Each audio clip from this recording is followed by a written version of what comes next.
la explicación de la libertad y del mal en el mundo. El trigo y la cizaña crecen juntos. Dios no quiere que se corte en esta vida la cizaña por temor a cortar el trigo, porque siempre hay tiempo de la conversión. Eso va a pasar al fin del mundo.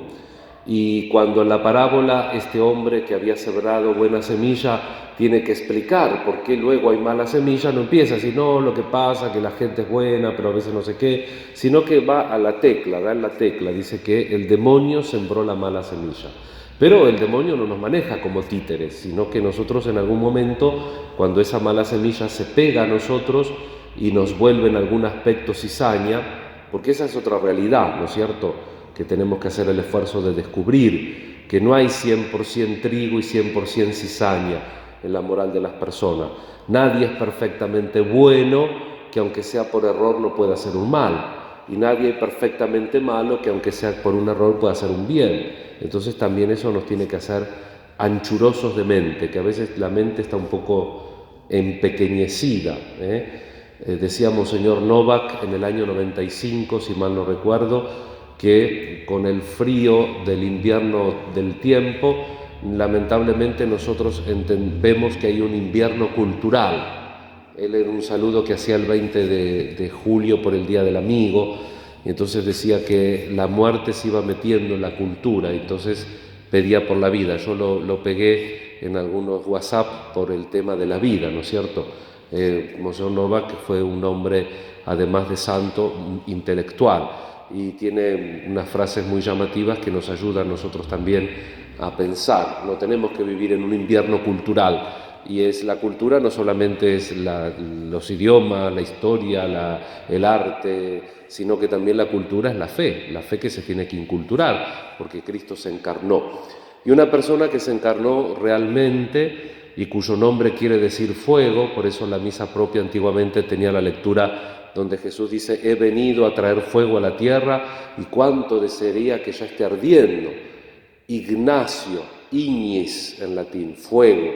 Ignacio era una persona de fuego. La vida de San Ignacio a mí siempre me llamó la atención por el ímpetu, por la valentía, por las hazañas, una vida muy hazañosa. Bueno, a ver si les cuento algunas anécdotas un poco desordenadas.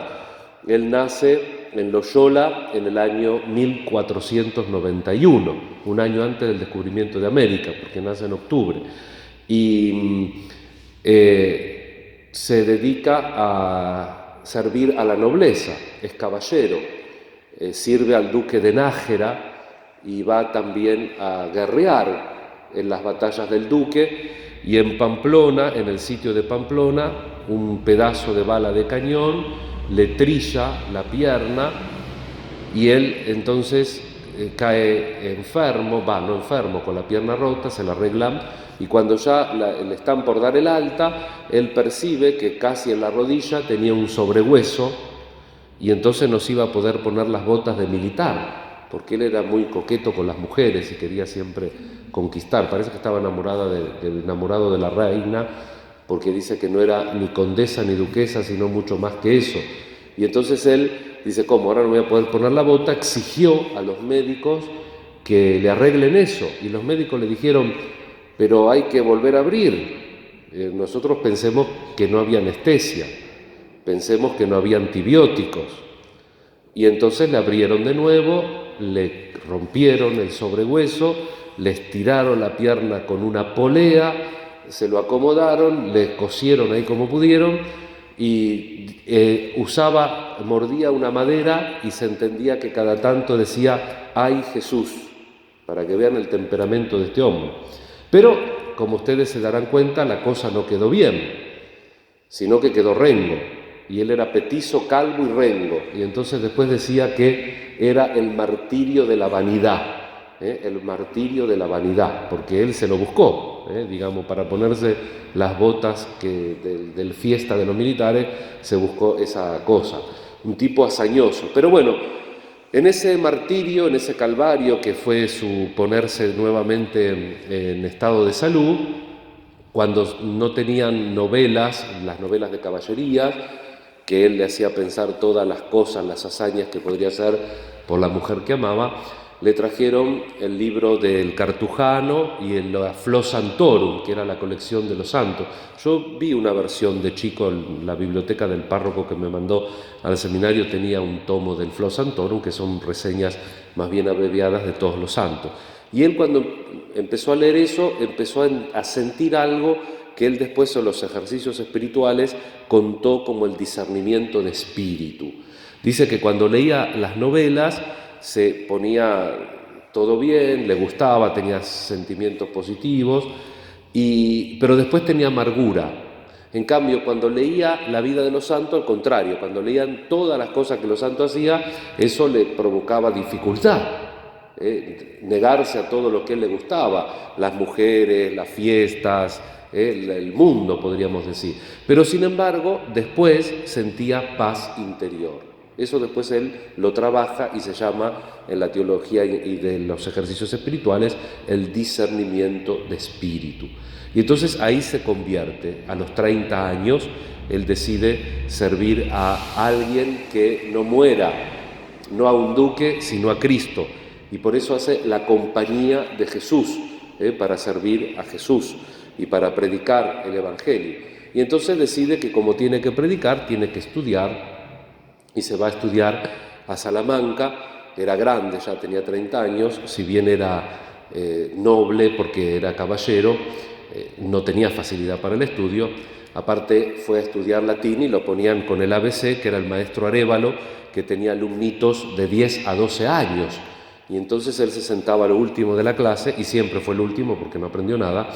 Y entonces le dijo al maestro que le pegue como a los chicos. Bueno, ahora ustedes saben que no se pega, que maestra no se pega a los chicos, pero en aquel momento cuando no sabía la declinación o no sabía la conjugación del verbo, se le pega. Y él le pidió al maestro que le pegue como a los nenes, pero no aprendía, porque era un fuego, estaba siempre enamorado de Jesús. Y entonces cuando tenía que conjugar amo, amas, amare, amavi, amatum, se ponía a pensar en el amor a Jesús, en el amor al prójimo, y todos esos sentimientos espirituales le impedían que aprenda latín. Por eso el maestro no solo que le pegó, sino que se cansó y lo mandó a Salamanca, y después terminó estudiando en París. Pero bueno, aprendió, después que superó el tema del latín, aprendió, porque cada tanto, como él predicaba, cuando él iba a una ciudad predicaba, y como era una persona muy atrayente, se le pegaba gente. Tenía el problema de que estaba siempre vigilado por la Inquisición, sobre todo por la Inquisición española, que era muy estricta para verificar que no predicase cualquier cosa. Y entonces él por eso se decide y se toma en serio los estudios, porque antes como ahora hay que tener permiso de talento, no hay que tener talento. Él tenía talento, no hacía falta que vaya a la universidad, porque sabía muy bien la doctrina y predicaba bien, pero necesitaba el título. Entonces tenía que tener el permiso de talento, y pues había que conseguir un título si quería predicar y si quería fundar lo que él tenía en el corazón de fundar, y así lo hace. Pero antes hace una tanda de ejercicios y de penitencias tremenda, porque va a Barcelona camino para Tierra Santa, pasa por Manresa, hace una tanda de ejercicios de penitencia, mendiga por todos lados. A él se lo acusó de muchas cosas, se lo acusó de misógino, que no quería a las mujeres, y todo lo contrario, porque era enamoradizo un poco, ya de antes y después. Lo que pasa que por supuesto que cuando fue convertido lo hacía todo dentro de la moral y de la pureza cristiana. Y se lo acusó también de rigorista, porque echó un par por motivos que ahora nosotros diríamos fútiles, Él hizo lo que tenía que hacer, y que era muy recto con la obediencia, perinden ad cadáver, así como un cadáver tenía que obedecer. Una frase que se le atribuye mucha gente a él, pero que en realidad es de San Francisco de Asís. A San Francisco de Asís le preguntan qué es la obediencia, y él dice como un cadáver, que le mueves la mano y la mueve. Esa es la obediencia, que es difícil obedecer, ¿no? Entonces, San Ignacio quiere obedecer y es muy recto en ese sentido.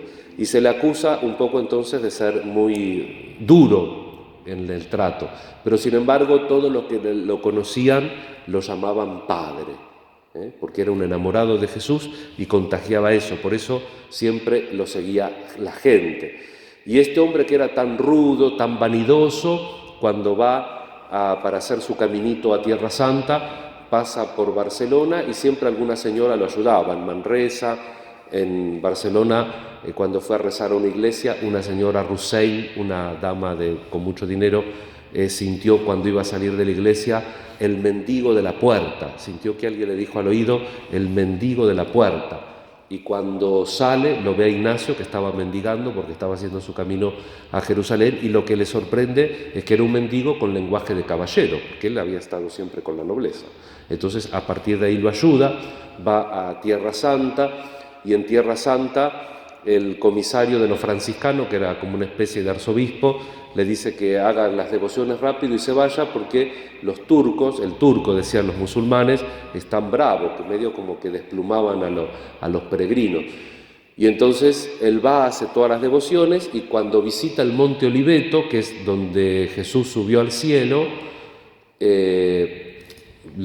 para que lo dejen pasar, le da un cortaplumas al turco que cuidaba el Monte de los Olivetos, pasa al cielo y se va. Y ya estaba medio con el tiempo justo, pero le agarra el ataque otra vez. Tenía vanidades, de vanidades mundanas a vanidades espirituales. Quería ver, porque ahí hay una roca que está en los pies de Jesús, quería ver si los pies de Jesús daban a España o no, si cuando Jesús subió al cielo estaba mirando España o de espalda a España.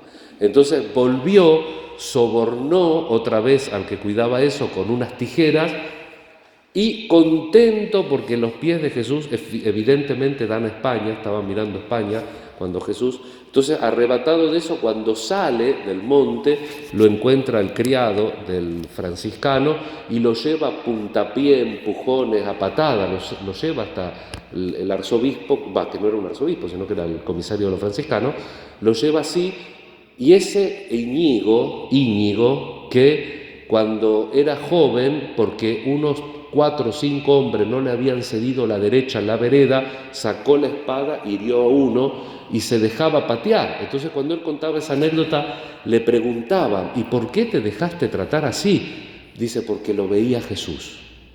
Estaba en Tierra Santa, lo veía por todos lados a Jesús. Es impresionante la vida de San Ignacio, Por eso le vamos a pedir al Señor que a nosotros nos contagie un poquito este gran santo de la Iglesia, que nos contagie un poquito ese amor por Jesús. Por eso es la compañía de Jesús. Nosotros somos la compañía de Jesús y tenemos que ser los soldados de Jesús de alguna manera. Un hombre realmente polifacético, un hombre que iba a los burdeles de Roma, siendo superior de la compañía de Jesús, a buscar a las mujeres, y si se tenía que trompear con uno diríamos nosotros en lenguaje tanguero, con alguno de los cafillos, lo hacía, no tenía ningún problema. Un hombre que fue perseguido inclusive por su congregación, un hombre que domesticó su voluntad hasta tal punto de que una vez le preguntaron qué haría si le suprimía el Papa la compañía de Jesús, lo que él había fundado, y él dijo: rezaría 15 minutos y listo. Rezaría 15 minutos y listo. Si nosotros tenemos una frustración, rezamos 15 minutos y listo. Si algo que queremos hacer nos sale mal, venimos al Santísimo, rezamos 15 minutos y listo. Vamos a pedir, Los santos son para estimularnos, no para hacer una fotocopia, porque nosotros tenemos nuestros problemas. Pero bueno, que Él nos estimule, que Él nos ayude, que Él nos ayude a enamorarnos de Jesús, a ser también nosotros fuego, Ignacio, Iñis, fuego que se consume por el amor de Jesús. Por supuesto, como todos los santos, tenía una devoción especial a la Madre de Dios, a la Virgen. Por eso cuando antes de ir a Tierra Santa, que les comenté, fue a Cataluña, a Montserrat, que en aquel entonces no estaban los monjes benedictinos como ahora, sino que habían 13 ermitaños, y le dejó todas sus cosas, inclusive su ropa, y ahí empezó su camino como mendigo. Tenía ropa de seda, es una anécdota interesante, porque se la deja un mendigo de Montserrat. El mendigo se pone la ropa y después la policía que había por ahí lo quería meter preso, porque este mendigo a quién le robó, y no era que le había robado, sino que Ignacio le había dado su ropa. Que San Ignacio nos ayude entonces a que nosotros nos enamoremos de Jesús y nosotros también tratemos de contagiar eso que sentimos por Él a los hermanos y a las personas que nos tratan. Que así